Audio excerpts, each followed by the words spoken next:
अब इसका तीसरा ये भाग है प्रश्न का। यश ने एक टेस्ट में 40 अंक अर्जित किए जब उसे प्रत्येक सही उत्तर पर 3 अंक मिले तथा अशुद्ध उत्तर पर 1 अंक की कटौती की गई। यहाँ अशुद्ध उत्तर का मतलब है गलत उत्तर। यदि उसे सही उत्तर पर 4 अंक मिलते तथा अशुद्ध उत्तर पर 2 अंक कटते तो यश 50 अंक अर्जित करता है। टेस्ट में कितने प्रश्न थे? तो हम लोग सबसे पहले ये मानेंगे कि उसने कितना सही प्रश्न किया था और कितना गलत किया था। तो सही प्रश्नों की संख्या और गलत प्रश्नों की संख्याओं को जोड़ा जाएगा तो टेस्ट में कुल प्रश्नों की संख्या के बराबर होगा। इसलिए यहाँ माना गया है, माना सही प्रश्नों की संख्या x तथा गलत प्रश्नों की संख्या y है। तो यहाँ 2 स्थितियाँ हैं। तो हम लोग सबसे पहले प्रथम स्थिति को हल करेंगे। प्रथम स्थिति, जब प्रथम स्थिति को हल करेंगे तो आपको मालूम होगा जो ये 40 अंक प्राप्त हुए हैं वह सही प्रश्न में से गलत प्रश्न की जो संख्याएं हैं, जो अंक हैं, उनको घटाने पर ही ये प्राप्त हुआ है। तो एक सही प्रश्न पर कितना अंक प्राप्त हो रहा है? पहली स्थिति में 3। तो सही प्रश्न कितने हैं? x। इसका मतलब पहली स्थिति में सही प्रश्नों पर कुल कितना अंक प्राप्त होगा? तो 3x। एक गलत प्रश्न होगा तो उस पर 1 अंक की कटौती होगी और गलत प्रश्न कितने हैं? y। तो इसका जब 1 में गुणा करेंगे तो y। तो सही प्रश्नों की जो ये संख्या है, इसका जो अंक प्राप्त हुआ है उसमें से गलत प्रश्नों का जो अंक है उसको घटा दीजिए। तो इतना इसमें से माइनस करने के पश्चात वह 40 अंक अर्जित किया है। तो ये समीकरण नंबर 1 हो जाएगा। तब इनके अंतर के बराबर 40 लिखा जाएगा। दूसरी स्थिति, तो दूसरी स्थिति में देखिए क्या है, एक सही प्रश्न पर कितना अंक प्राप्त हो रहे हैं? 4। जबकि सही प्रश्नों की संख्या आपने माना है x। तो 4 का गुणा x में कर देंगे तो सही प्रश्नों का अंक प्राप्त हो जाएगा 4x। इतना अंक सही प्रश्न का है और एक उत्तर गलत होता है तो उस पर 2 अंक कटते हैं। गलत प्रश्नों की संख्या कितनी? y। तो y का गुणा जब 2 में करेंगे तो 2y हो जाएगा। तो देखिए ये गलत प्रश्नों का अंक है और ये सही प्रश्नों का अंक है। तो सही प्रश्नों के अंक में से गलत प्रश्नों का अंक घटाएंगे तो प्राप्तांक मालूम हो जाएगा कि कितना उसने उस टेस्ट में प्राप्त किया। तो बताया गया कि तब उस टेस्ट में कितना वो प्राप्त किया है? 50।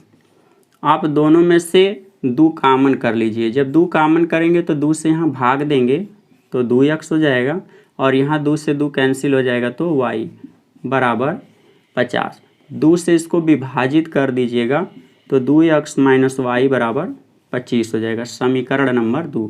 अब समीकरण 1 और 2 को देखिए, दोनों स्थान पे चिन्ह एक जैसी है और राशियाँ भी एक जैसी हैं। तब यहाँ पर घटाया जाएगा जब चिन्ह समान होती है। तो समीकरण 1 माइनस समीकरण 2 से, तो समीकरण 1 को लिख दीजिए 3x माइनस वाई बराबर 40, 2x माइनस वाई बराबर 25।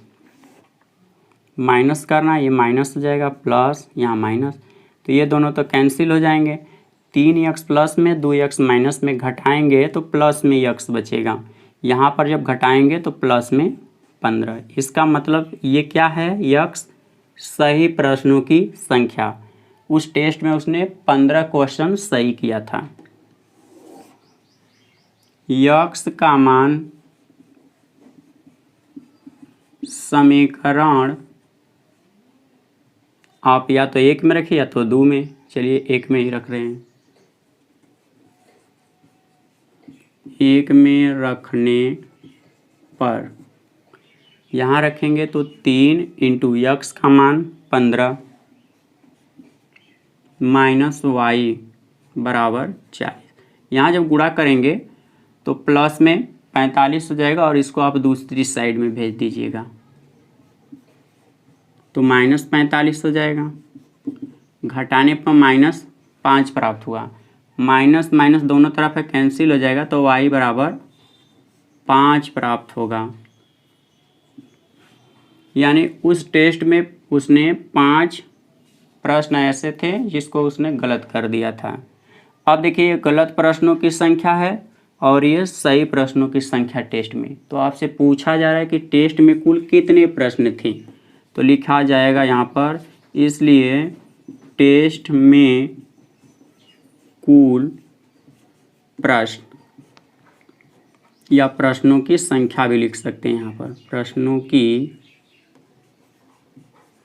संख्या। तो गलत प्रश्न प्लस सही प्रश्न, तो गलत प्रश्न देखिए कितना है 5 और सही प्रश्न 15, दोनों को जोड़ेंगे तो 20। यानी उस टेस्ट में टोटल जो प्रश्न दिए गए थे 20 थे। क्वेश्चन नंबर 4 का चौथा भाग है। इसमें कहा गया एक राजमार्ग पे 2 स्थान ए और बी 100 किमी की दूरी पर हैं।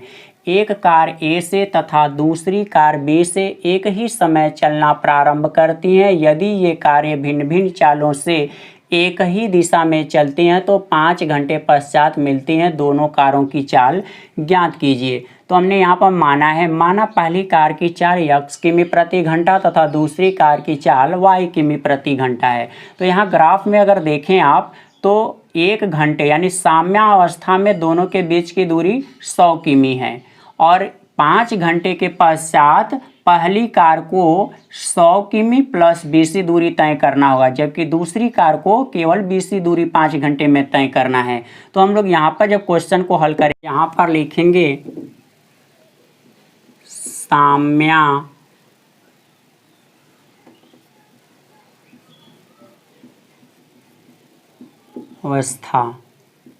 ब्रैकेट में लिख देंगे प्रथम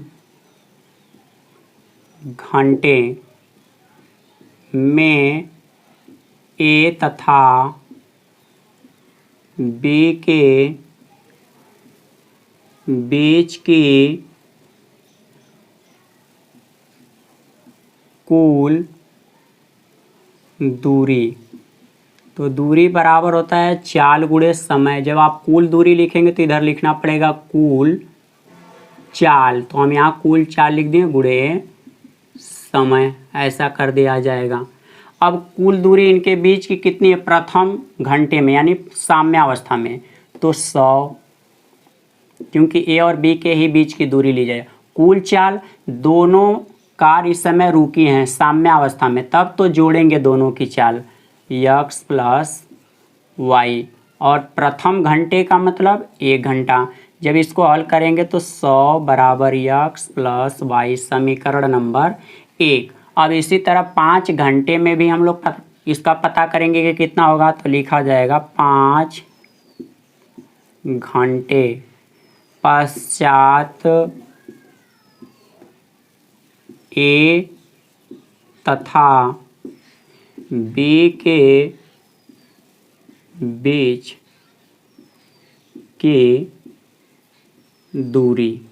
तो उस समय भी ए और बी के बीच की दूरी जो है 100 रहेगी।